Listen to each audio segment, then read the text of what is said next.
یہ اس بات کا ثبوت تھا کہ 26ویں ترمیم پاس کرتے ہوئے وہ امینڈمنٹس آپ نے سمجھا تھا کہ وہ آئین قانون کے خلاف ہے، وہ وفاق کے تقدس کے خلاف ہے، وہ جو ترامیم آپ لانا چاہ رہے تھے۔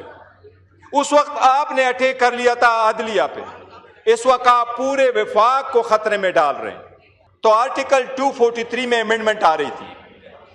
مولانا صاحب آئے، مولانا صاحب کو پتہ ہے ان کے ساتھ ہم نے بڑی کوشش کی، شاید اس مرتبہ ہمیں مولانا صاحب کے گھر کے چکر نہیں لگانے پڑیں گے اور آپ کے ساتھ شاید کمیٹی میں بھی نہیں بیٹھنا پڑے گا، لیکن ہم اپنا آواز احتجاج کے طور پر ایوان پہ اٹھائیں گے کہ یہ ایوان پہ حملہ ہے۔ جناب اسپیکر، یہ ایسا وقت ہے کہ قوم بہت ڈیوائیڈ ہو چکی ہے، تناؤ بہت بڑھ چکا ہے، دہشت گردی عروج پر ہے، خسارہ ٹاپ پر ہے، لوگ اپنی زندگی کو مزید داؤ پہ نہیں لگا سکتے۔ اس وقت پاکستان کی سالمیت کا فکر کرو، خطرے میں نہ ڈالو بعض لوگوں کے لیے۔